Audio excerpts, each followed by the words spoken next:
Can we start? Okay. Okay, I will begin. Okay, I'll introduce myself first. lovely. My name is John. My name is John. I'm from Singapore. I'm a practicing lawyer. Okay, doing litigation since 1983. I've been involved in mediation since 1998. I mediate in many agencies in Singapore. Community Mediation Center, Singapore Mediation Center, Consumer Association, and also Law Society, panel of mediators also. So I've been mediating for the last 25 years, I think. I do commercial mediation, I do community mediation, I do consumer retailers mediation. I don't make money from mediation. Okay, most of my mediation work is volunteer. I don't get paid, unfortunately. Okay, so today with me is Mr. Stephen Paul. He's also been in mediation for a long time. Okay, let me invite him to come and introduce himself first. Okay, my turn. My name is Stéven. My local Chinese name is Yong Ming. So Stephen Paul Yong Ming is my full name. I am a retiree. I used to work in the banking industry. I spent about 40 years in the banking industry. I basically manage more on, I'm more into asset liability management. Some people say wealth management. Since my retirement many years ago, I recycled myself and reinvented myself into a mediator, went for training and went for courses and so on and so forth. And I've been mediating for the last close to 25 years. Concurrently to that, I'm also a kind of volunteer, we call it friends, in the state court under the umbrella of the Community Justice Center. All the services that we provide, mediation or otherwise, are all done on a pro bono basis. We don't charge. We think that this is part of contribution to society, and our mission, and John very passionately will tell you that, our passion in mediation is to bring about peace and harmony within the people in dispute. And I am mainly mediating for Community Mediation Center. There's a unit under the Ministry of Law. Both John and I are there, but I spend most time over there. I spent roughly about 25 years. I'm also being certified by UK and elsewhere. So it's a journey where I continue to learn new things because every case is different. So every case that comes to me, there's something to learn, something to fine tune, and it is a way of enriching my, increase my knowledge base, if you like. Thank you. So it's a pleasure to have both of you with us, fellow mediators and fellow community mediators. We have a large audience of Israeli volunteers in community mediation centers spread out all over our country. Our country is about double the population of Singapore.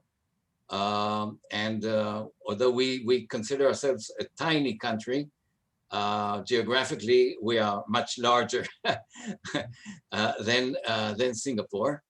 And as you mentioned, the community mediation scene in Singapore is regulated by the Ministry of Law. Actually, in Israel, the community mediation began under the same ministry. We call it the Ministry of Justice in Israel. But a few years ago, it shifted to the ministry that Noah is representing here, the Ministry of Welfare and Social Affairs. And they oversee the community mediation centers in Israel. So I think maybe to begin our interview, we would like to get some background about mediation in Singapore and community mediation in Singapore, how it began, how it's structured, and what's the situation with it now. Sure. I will introduce the mediation scene in Singapore. I think for the last 25 years, it has been developing. At the present moment, mediation process has become an integral part of an alternative dispute resolution in most of the dispute processes, which includes court cases, civil court cases, community, consumer, retailers, employer, employees. So it is usually put as the first dispute resolution process before you go to the next stage. So that has evolved 25 years ago slowly, and now it is in place in most of the litigation processes. For example, if you go to Singapore court, whether it be high court, state courts, inevitably once you reach the discovery stage, the judge will ask you to go for mediation. Okay, we are not unlike in Australia in the sense that we don't have pre-litigation mediation. It is always part of the process first. We usually do it when the discovery process, when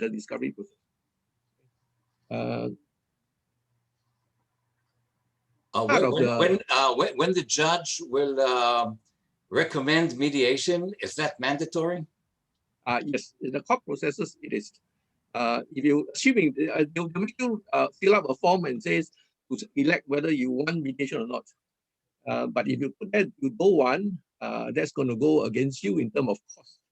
In that sense, you are almost compelled.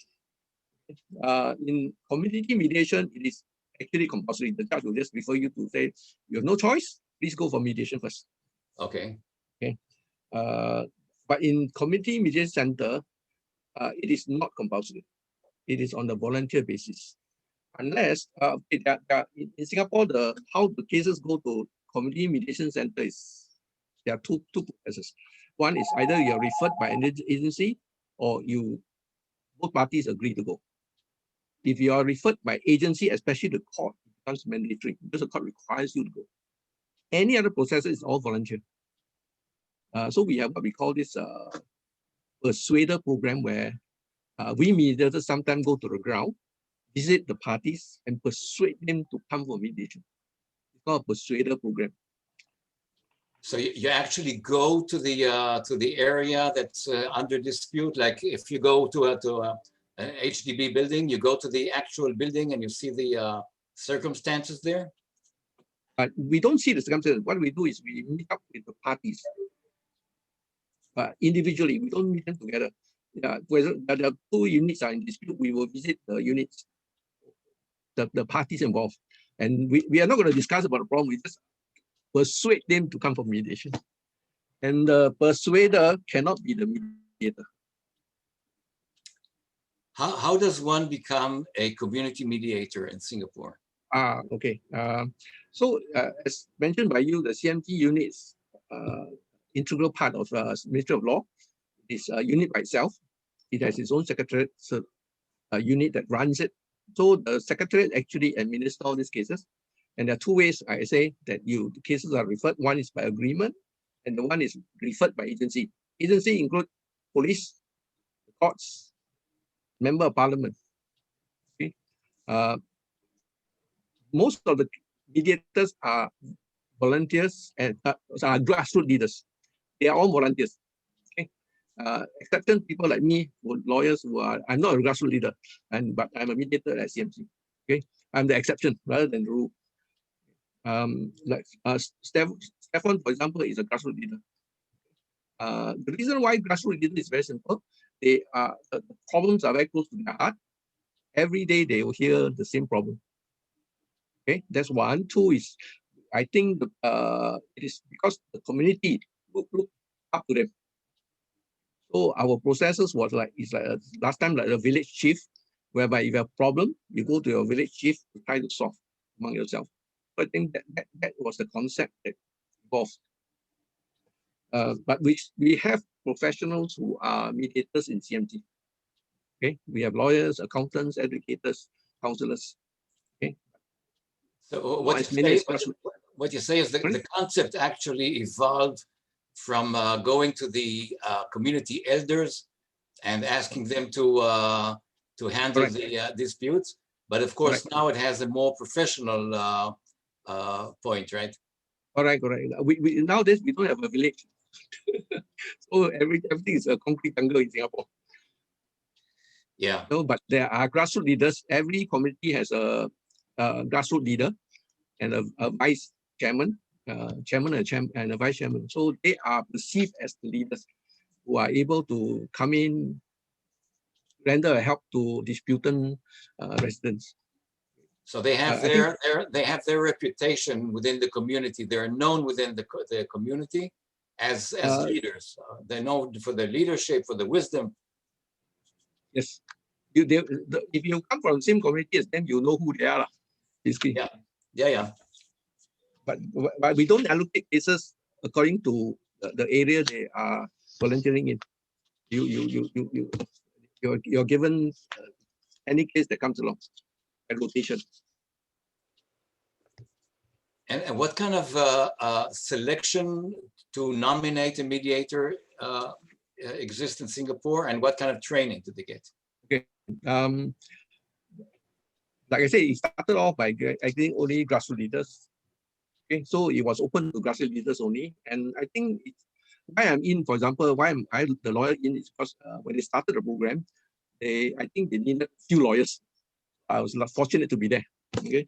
Because they were worried that there are legal issues where the grassroots leaders may not be able to practice as fast as we could.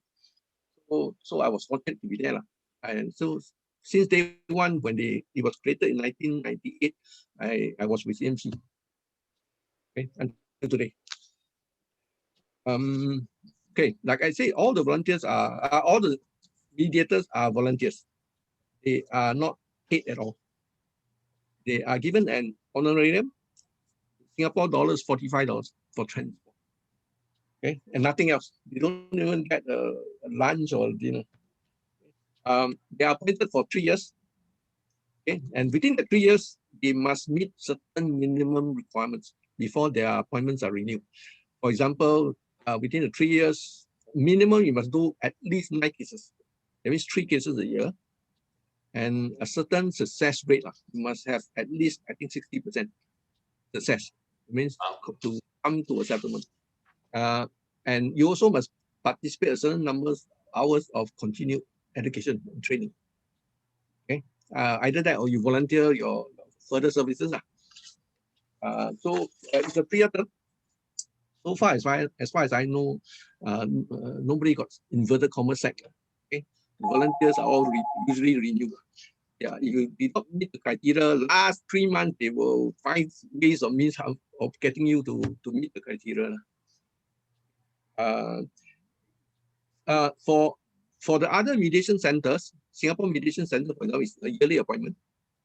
Okay, you pay a fee, then you're renewed. SMC is a bit more stringent, in the sense that you need a formal education, 5 years course, and you must pass a very stringent exam run by them. That's for SMC. CMC, David, just now you asked, how do we get in? They also run the course. Originally, I think it was only 3-day course, but now I think it's expanded to 5 days. You also need to see a test. But when you compare to other agencies, it's less stringent. Okay.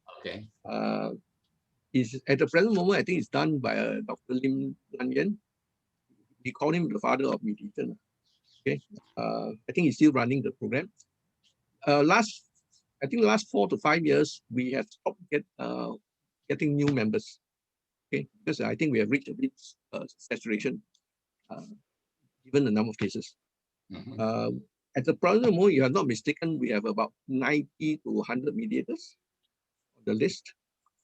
We do about 500 to 600 cases a year. Wow. Okay. And we have co-mediation. So every case we need 2. Okay. Other areas where we are doing co-mediation is consumer association, is also 2. SMC, Singapore Mediation, is also 2. Okay. But SMC do make exception. If you are very senior, your principal mediator, you go solo. Right. Okay. Why co-mediation? I think it has its advantages. Okay. People from different disciplines coming together, helping each other. Who brings better than one? In my history of running mediation, I only came across one case in consumer association where the two co-mediators fought each other. I myself have seen it, where they got two different point of views and they argued, and then unfortunately during the session. Okay. So you need an arbitrator between the two. Yeah. Luckily, my secretary was able to intervene. The officer intervened and then put it aside. And I think, if I'm not mistaken, the case went on with one single mediator. Okay. But what we did was we call up the two mediators and had a chit chat with them. This shouldn't happen, but it happens. Okay. Especially if there are two strong personalities involved in mediation. Okay. We, in our continued education, either in CMC or in case for myself, I try every year to talk about co-mediation. It is actually a lot of times those, especially the new ones, do not know how to interrelate. They know how to deal with the parties, but they don't know how to interrelate with the co-mediators. Okay. And when you let your co-mediator come in, when do you audit with your mediator? What do you do before, during, after? So we try to put, I personally try to put that in. And when I co-mediate, I always start by asking the other side, who wants to start? Then at the end, I always ask that why don't we dialogue and give feedback to each other? What we could have done better, okay, or my style, something that I need to learn. Okay.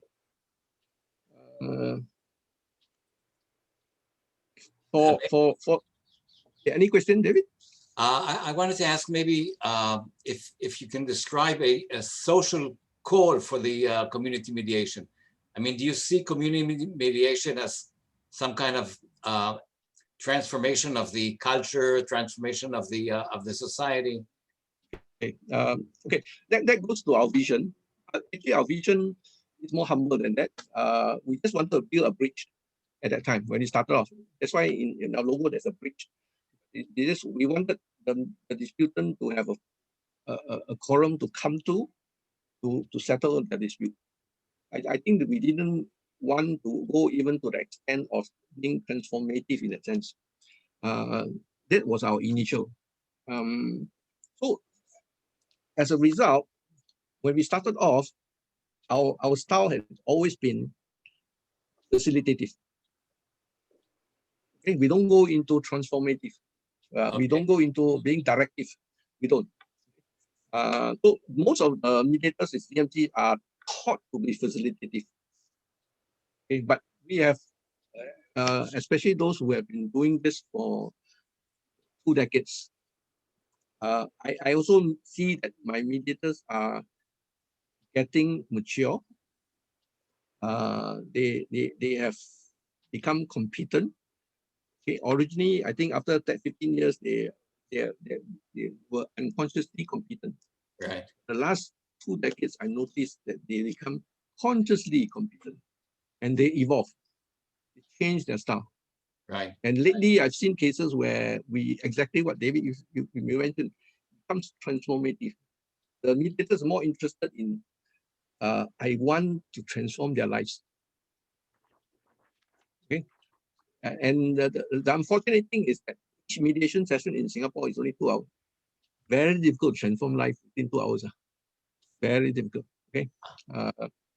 In my 20 years, for CMC cases, I've only do a repeat mediation, postponement. Only I can count my hands. Okay, only 3 or 4 times. Right. Wow. Right, and because the system says that you should try to settle within 2-3 hours. Okay. My own personal motto is I'm actually not interested in settlement. I actually want to plant the seed that parties should communicate. Actually, that's all I want to know. Communicate. I want to make them realize the hurt that each one is giving to the other. That's one. Let them vent. Second thing is, once they vent, they realize there is actually nothing vindictive about one party's action, and there are. And then we'll just give them rudimentary solution, And I always tell them, this is rudimentary. Right. You got to build on it. You got to go back. Problems will arise. You got to do the communication. Try to build the bridge yourself. Okay. Wow, that's lovely. So you give us the big picture, of the vision of community mediation, the structure of it, the affiliation to the Ministry of Law, about the mediators. Maybe now, Stefan, you can yes, correct. Take us to the field and give us some insight of what does it look like in Singapore. Something about the living conditions of the people in Singapore and the disputes that arise from them, and of your work as a volunteer community mediator. Sure. First and foremost, let me put it into a clearer picture. Singapore is a very multiracial society. We have people from all over the world. They practice different religion as well, in addition to having a different language. And if we were to break down into subgroup, the Chinese segment of the population, they speak a different kind of dialect. Though they speak a common language, Mandarin, but they still speak some dialect from their province where they come from in China. Right. So sometimes when dispute comes about, mainly if between the Chinese or whatever, generally is because of poor communication, because of, you mentioned last time in your email to me, Minjie, saving face, the cultural aspect of face saving, which I will touch on when I walk you through a case that they dealt, where in the absence of communication and the need to preserve face, dispute escalate when it was really nothing.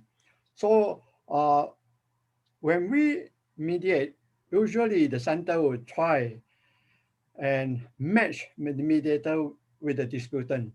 Sometimes there are people of Singaporean of Indian origin, but they were from a very early day generation. They don't really speak English.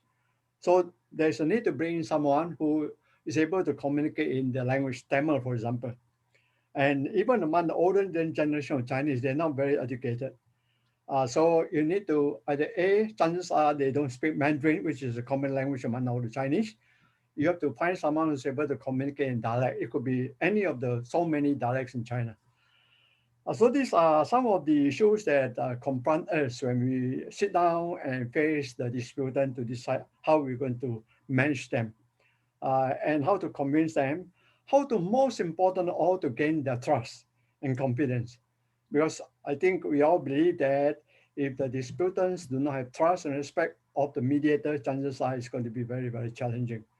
So how do you go about doing it? I mean, each of us have our own different style to gain the trust, to be communicative, to be able to reach out to them, to make them feel comfortable, to make them feel that, hey, everything say in this room is all private and confidential. Nobody outside the room is going to hear. Unlike in the early days, very early days, when John mentioned about the village head, and the local term for village head over here in Singapore is called the penghulu. When there are disputes within the community in the village, you go to a headman that is most respected, and it was done in open and everybody can hear everybody. Of course, the mediator then, or rather the headman then, seems to have all the authority, he was pointing finger, no, you're doing wrong, you should do this and that, now do this. And people listen to him and life goes on. But in today's context, people are more educated, they know what they are doing, they understand the differences of the challenges they face and so on and so forth. So the challenges they face over here is multiple actually. Most of the dispute are noise because of how compact, how densely we're populated. Noise, sometimes because of cooking, for example. There was a case many years ago, people from another country come over and they'll do some cooking that create a lot of very powerful aroma, smell that irritates neighbors, and it escalates to a level when it almost up to the highest level. So there are issues. There are pride, for example, and then we we also come across cases where neighbors are grossly unreasonable. And some of the worst case that we encounter is that because of lack of communication, one party is actually having some mental issue, for example. There seems to be hear noise, and then, and they conclude it was from neighbors. And what they're going to do, they accuse the neighbor of making noise when the other guy is, no, I did not make noise. So that all these are all issues that crop up here, there in the most unexpected way. And sometimes, occasionally, we see relationship issue, parents and children's issue, boyfriend, girlfriend issue. I've done even one case where marital issue. So I don't know how it ends up on my desk, but the cases are very multifaceted actually, and there's no one size fit all. And I always believe that mediation, there's no one size fit all style of doing things. There's no A to connect to B, B to C. And every dispute is very unique, is on way. And sometimes you have to deviate from what the textbook tell you, and do something that's more inverted common local. That they can recognize, they can see that, hey, this is actually the case and not the other way. So there's so many things that we have to do. We have to sort of, we cannot customize really, people like. Every case is very unique. So we have so many type of differences, but mainly as John has listed, noise, neighbors, smoking, cooking, and then occasionally stalking, for example. So these are issues that come before us. If it come from the court, it is actually almost mandatory that they have to come over. But it's through a community, it's on a voluntary basis. And if it's come from the court, usually it is cases that we do not know what it is. It could be a traffic accident. It could be road hogging or road rage. I mean, young people tend to drive very fast and then, graze another car and they go into the court. And the court usually in the wisdom to say, hey, this is not criminal, it's not jailable, try mediation. And I think mediation very soon, I think it was already in Parliament, first reading, I think in Parliament, that eventually mediation will become compulsory.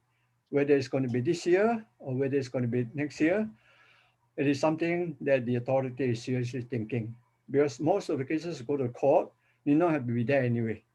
If only they can sit down, communicate, and change their view, understand each other in a controlled fashion through mediation, a lot of things can be resolved.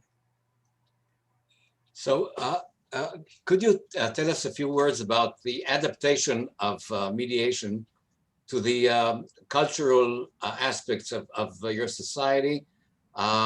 We all studied Fisher and Urey, teaching us to separate the people from the problem. And I would ask you about that, you mentioned the matter of preserving face, maintaining face. How does that come into the game of conducting a mediation in that context? You see, Asian culture generally among the most Asian, the thing about saving face, not wanting to lose face. I think most of us here understand the term losing face. Noah and the rest, I'm sure your family are losing face. I'll just interrupt. הכוונה כאן לכבוד, okay? הפייס זה הכבוד של הבן אדם. Okay, sorry. Yeah, okay. Yeah, sometimes, like in the early days when I was in banking, and the term was used quite frequently. And the company or the executive will tell you, it's better to lose money than to lose face. I'd rather lose some money, but I will not be seen to lose face. My reputation, my dignity should not be suffered on account of this or that. Money I can earn, it's okay. But face, it takes years to build up trust, respect, and things like that. So all these are part of the face issue.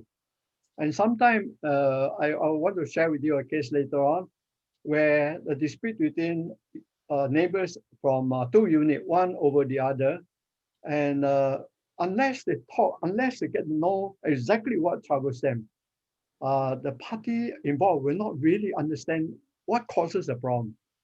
And the other person did not want to reveal why there was this thing happening on. It's because he or she do not want to lose face that I or someone in my house suffering for certain thing. That is a shame to some extent. My child is mentally challenged, you know, and that to some of the community, it is a, inverted comma, a disgrace. So, you know, it is a shame. So you don't want to share your problems with the outside world. So you tend to confine to yourself, and yet this is exactly what's causing the problem. And unless someone knows about it, this problem will perpetuate and you escalate if it's not resolved in good time. So faith is very important. In terms of religion, for example, sometimes we are dealing with two different religion, Christian, Muslim, Buddhist, Hindu, or whatever. So one case, for example, you know, we are not supposed to take side in so far as mediation is concerned. There was a case in which Malay and the Chinese, the Malay, of course, is a Muslim.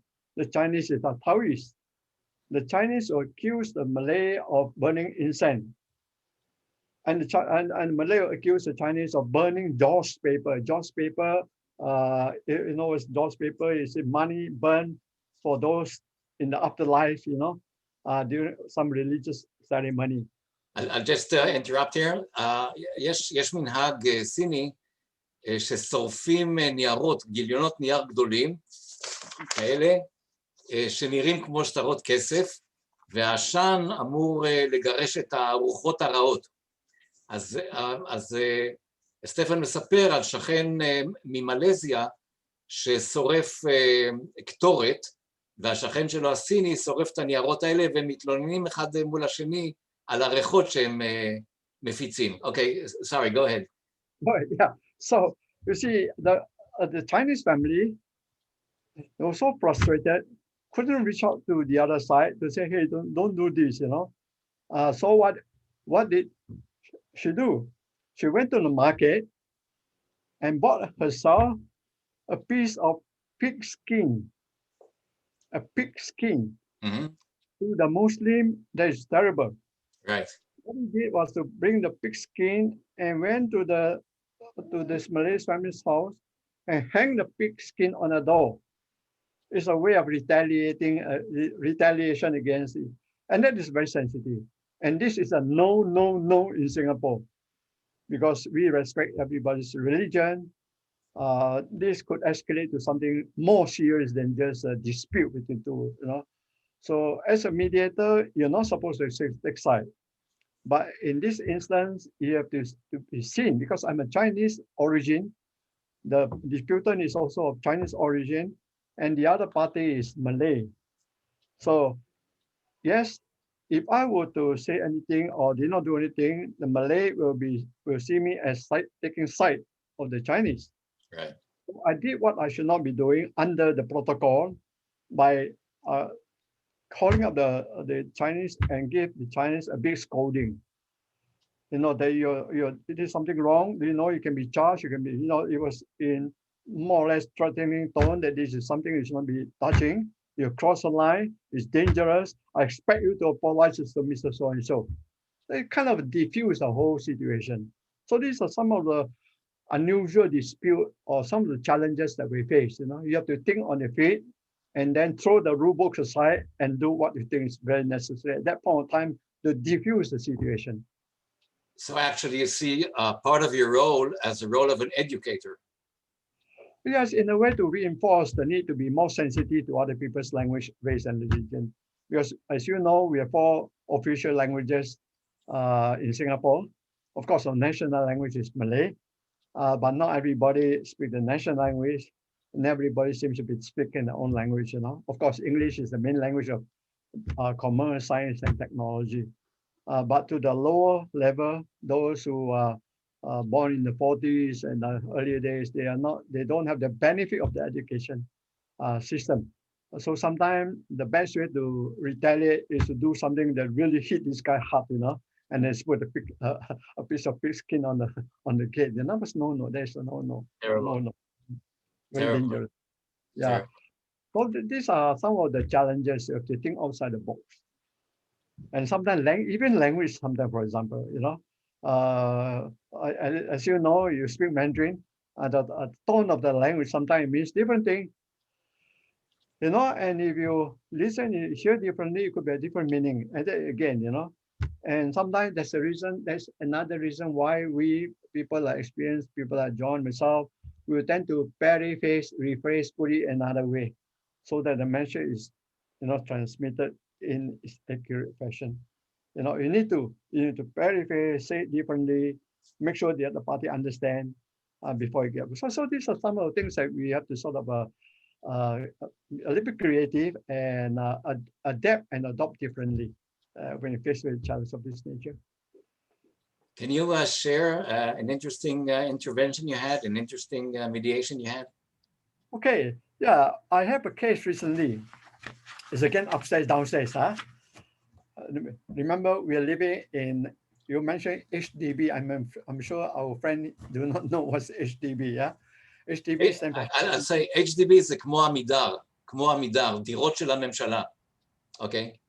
Okay, so we live in, most 80% live in public housing. So as I mentioned earlier on, it's like computer, there's a container box stacked up one over the other. And the highest reach was 50-story high. So that's how compact we are living. So one neighbors upstairs, it was a noise issue actually. The downstairs neighbor, the complainant, complained about noises, loud noises coming from the unit upstairs. Noise include banging on the wall, pounding on the floor, sudden screaming, yelling at the top of the voice. And there was no pattern at all. There was no such thing as it's going to be done this way or that way. And it happened randomly, but consistently. It's always on the daily basis this happened. The neighbors below, our family could not rest well. They could not even have a meal together in peace. And they cannot watch television in peace as well. And sometime in the wee hour of the morning, they were awoken by the noise from upstairs. Now, friend, the complainant downstairs, carried out some kind of investigation. He went out to check, and he checked on the neighbors on the upper floor, next adjacent to where the noise come from, and they all have the same issue: banging of the walls, stamping on the floor, screaming, even in the wee hour of the night, waking them up, disturbing everybody. But nobody knows why. But it is from this guy. The complainant family, the one on the low floor, is a family of 4. And he has just moved on to this unit 4 years ago, or 1 year ago. His family of 4. And the mother, you see, this is another part of very Asian culture. The mother will go to the house, spend time, and look after the children while he will go out to work with the wife or whatever. See, this is basically partly Asian history, culture, The elders will look up the next generation and so on and so forth. The upstairs unit, also family of 4, but the family do not have any children, any young children. Children have grown up, teenager maybe. So it was identified that this was the culprit that created all this noise. So what happened is that approach was made, and then finally the grassroots leaders basically visited them and say, hey, why don't you guys go for a mediation, for settlement? And that's how both parties agreed to go for mediation. So both parties were represented by the head of the household. The guy downstairs is in his 40s, mid-40s, young, professional. Upstairs, he's 50-something. Quite, I wouldn't say elderly, but 50-something. And they both came, sit down, not very friendly. One was staring the other party with daggers in the eyes, about to go to war. And the other party was feeling very agitated, very upset for whatever reason. From the very beginning, we observed that the respondent adopted a very defined attitude. You know, he was very, I mean, he's very frustrated. He just want to, you know, he's there. He was there because he was told to be there. But you can see that his attitude was one of defiance. And he's basically couldn't be bothered, you know. Whatever you want, you know, do whatever you want. You can complain to the police, you can complain to any authorities, I don't care. That was the attitude adopted by the party.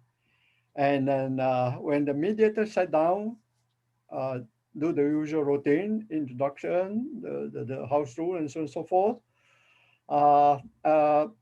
In the process, you notice that the respondent, the guy upstairs, was feeling very agitated, and he was very stressed. You can look at his face, a prolonged face, and he just, it was just as though something is in his head, you know, he's being troubled.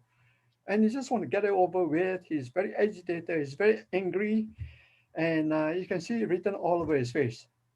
Of course, the other guy who was being disturbed or troubled by all the noise was very angry. He wanted to solve, he wanted to stop this nonsense, you know. I want to have a peaceful sleep. I want to enjoy my meal with my family without having to be disturbed, and so on and so forth. So in the process, mediator decided there's something more than that.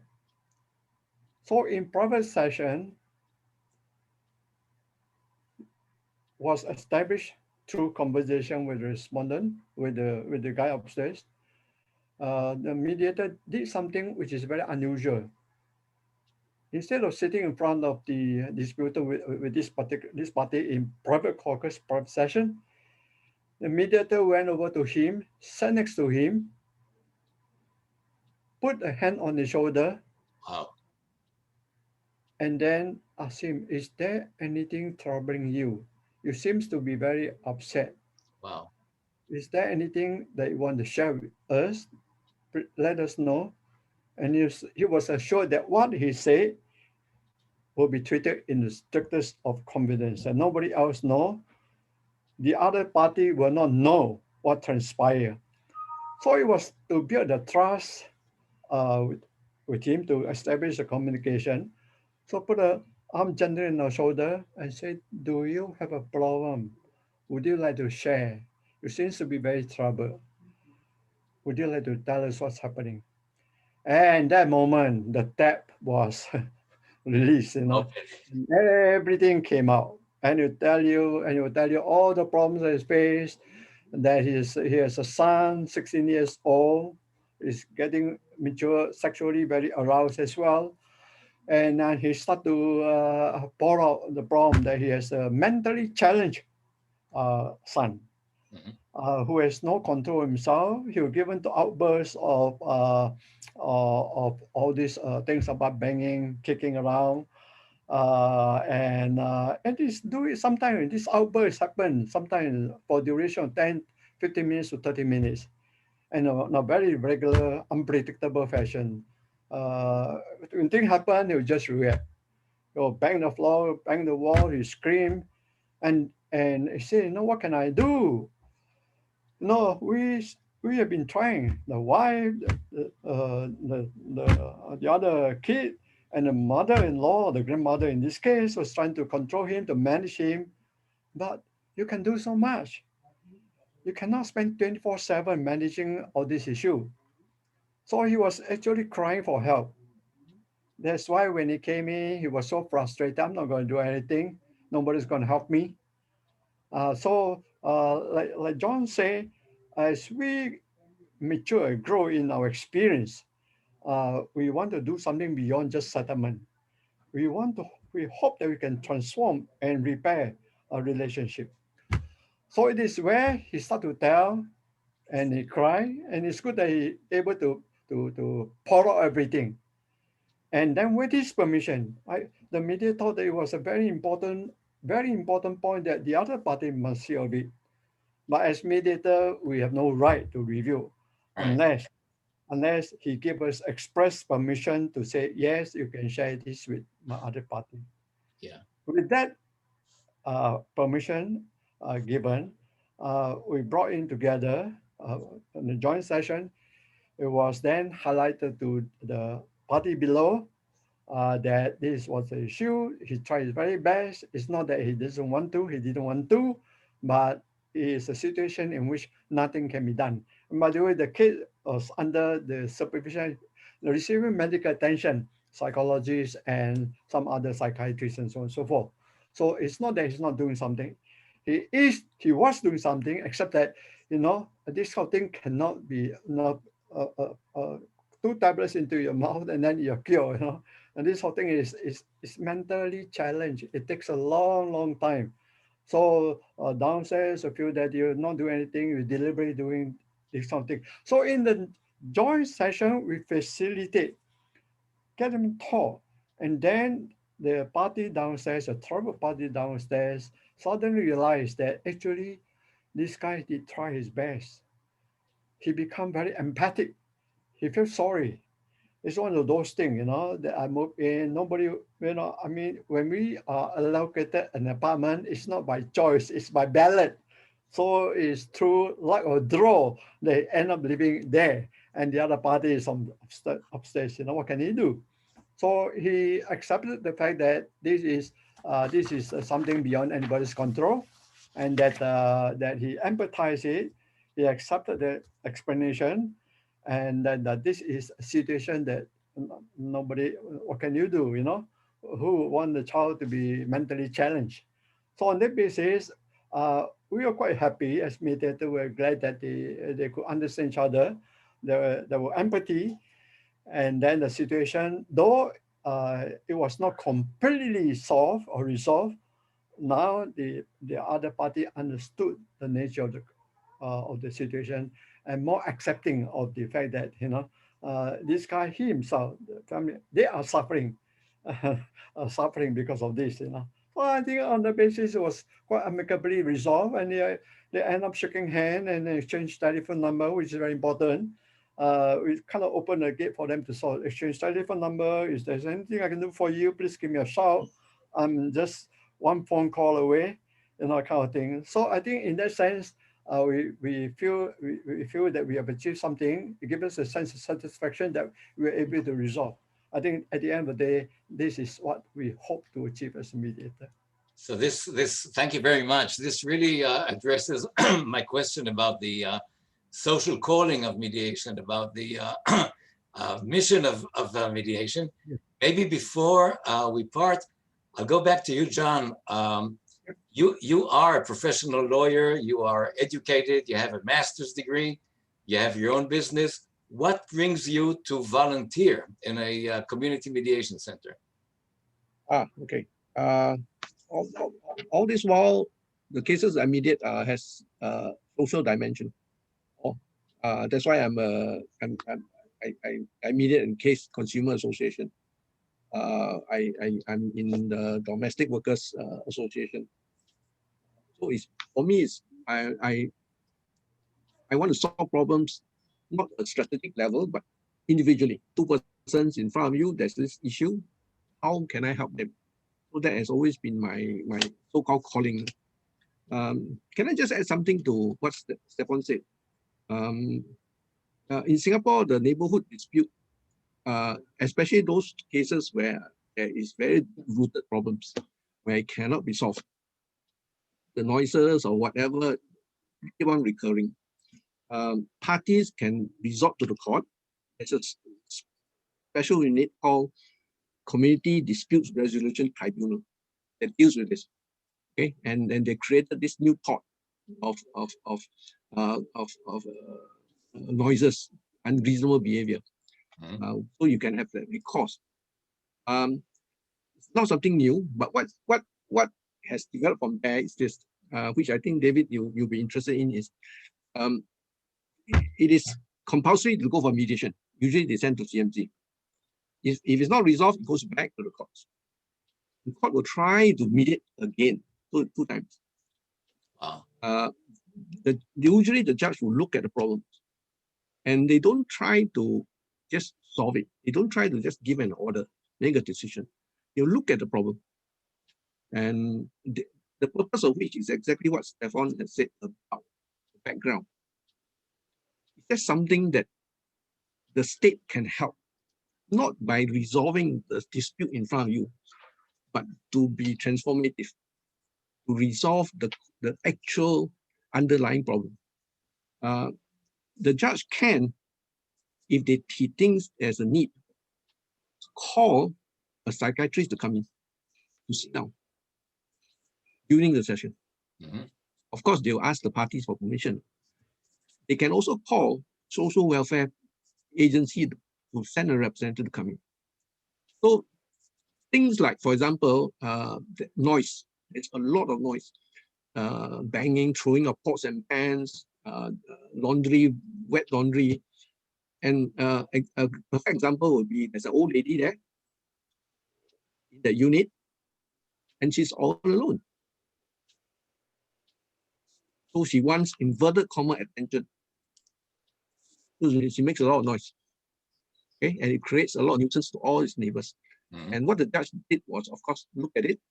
She mentally needs help. Okay, that's one. Does she need family support? That's two. If all these are needed, then all the agencies are roped in to help. Okay? Not just solve the problem, not just the noise, but help the lady. Okay, whether or not she needs a visit by social welfare once or two times a week, whether she needs to go to the Institute of Mental Health for some treatment. Okay, all these things that it has come about in the Community Dispute Resolution Tribunal. Okay, unfortunately, CMC does not have the resource to do it. I hope we soon will have. Okay, but quite challenging if you need to have psychiatrists, social welfare agencies to come during the mediation session. So you actually you actually promote a systemic, comprehensive view of something. It will start with somebody banging on his pan, but there's actually a much broader picture and many more issues and many more disciplines that would be interfering or intervening in this case. That's fantastic. Noah, would you have any questions on behalf of the audience? No, I think also we are running out of time. I'm on the watch. I want to thank you very, very much. I think for us it's very important to hear all what you say, and we have so much to learn from it. And it's a different point of view, lots of similarity, like we said, and also lots of many and different point of views on the mediation process. I want to thank you very much. We like to learn from you guys also. We'll be happy to come to seminars in Singapore too, by Zoom or face-to-face. And we'll be happy to keep in touch and to hear more from you and to learn together and to make the mediation international community stronger and bigger. Sure. Thank you very much. Thank you. Thank you. 谢谢你们。没问题。再见。客气，客气不客气。We'll